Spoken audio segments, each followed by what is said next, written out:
You're on 10 minutes, right? I'm rolling. So I can start anytime? Anytime you want. Okay.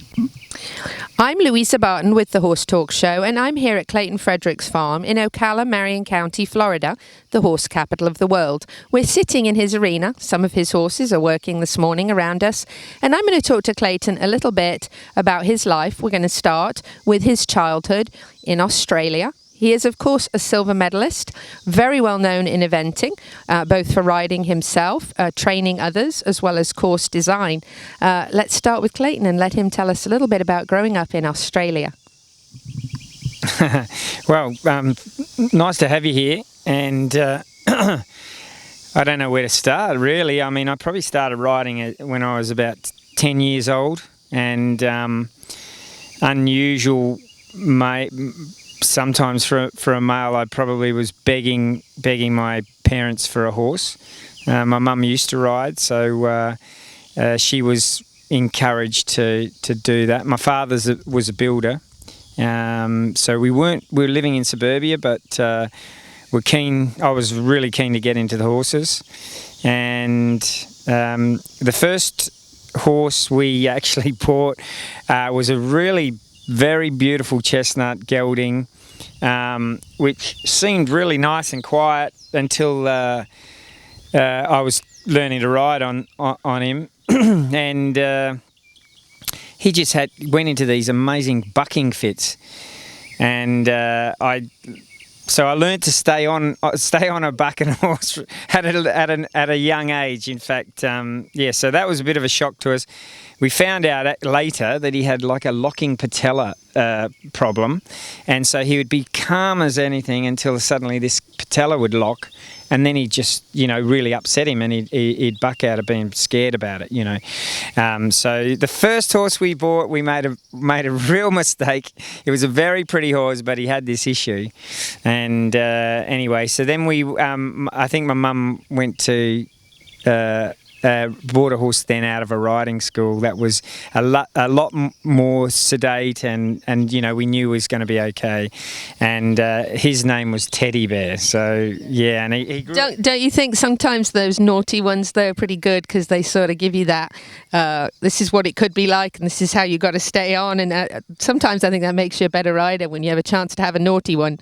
Well, I think the thing was that when my mother realised, or my family realised that, despite all this drama with this bucking horse, I was still keen to do it.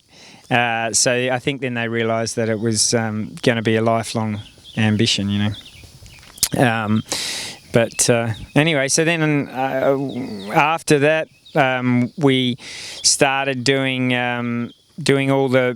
shows and going into the hacking. I was part of Pony Club, 2 pony clubs actually, Orange Grove and Gosnell's Pony Club.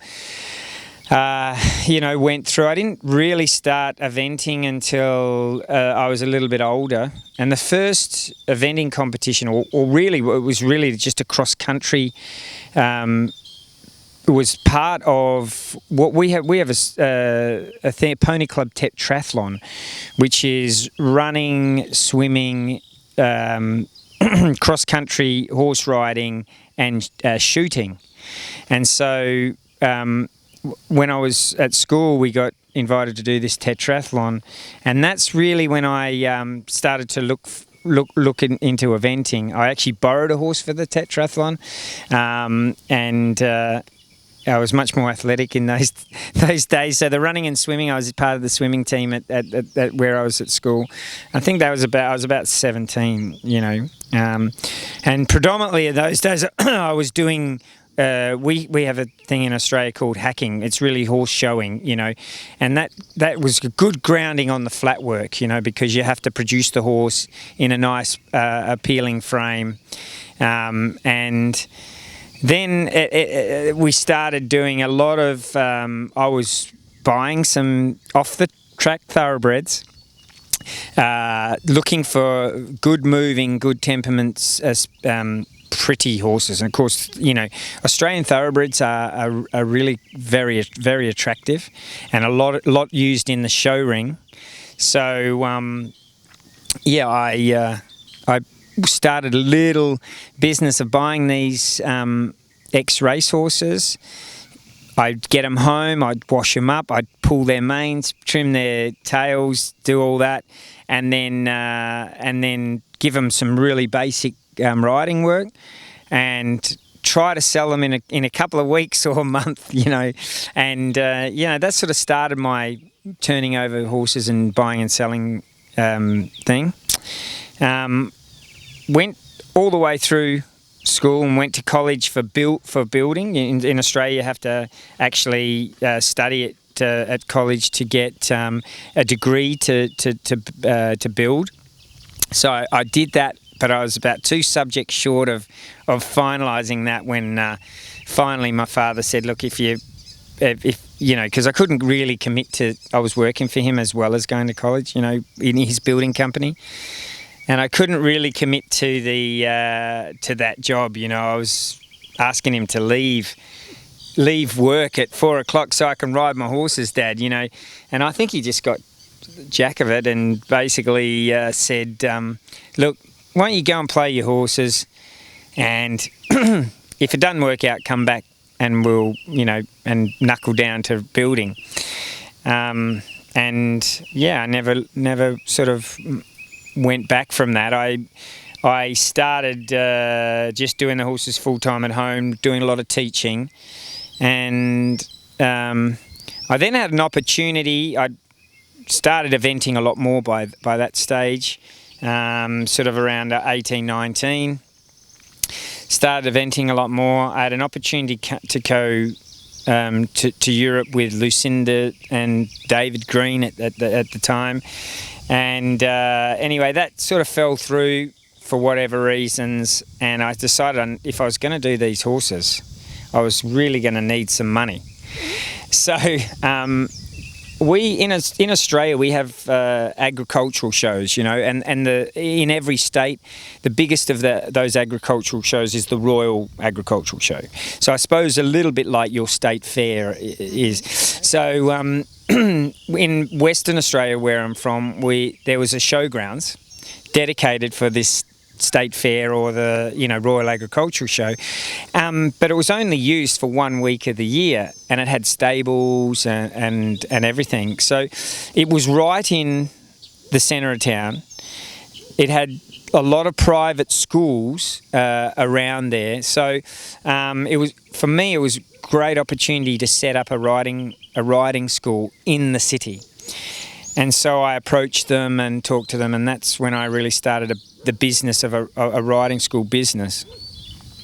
And we ran that for 3 years between myself and actually my brother, who was studying at university at that time. And I also had the opportunity then, one thing led to another, and do the same thing in Melbourne.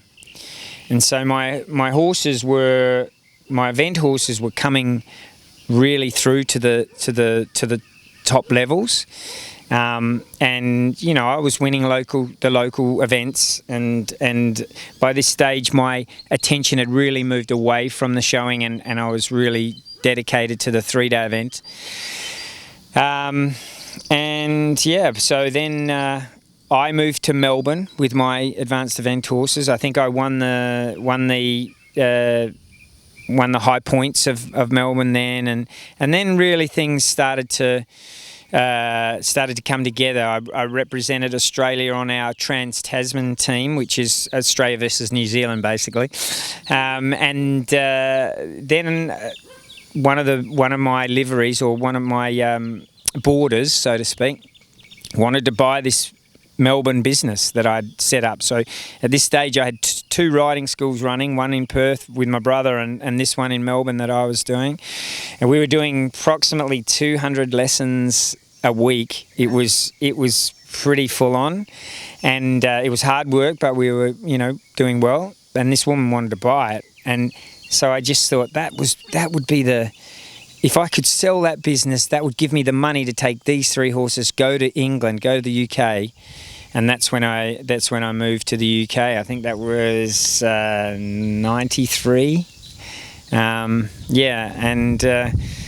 Gradually worked with different horses. I was exporting horses from Australia and getting them eventing and selling them there.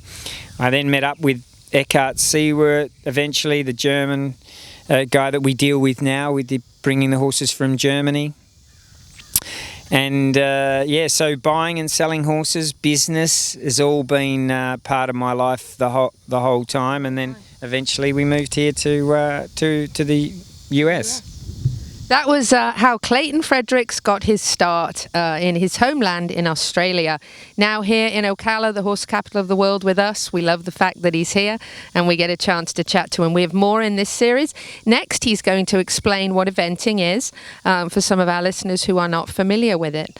I'm Louisa Barton for the Horse Talk Show.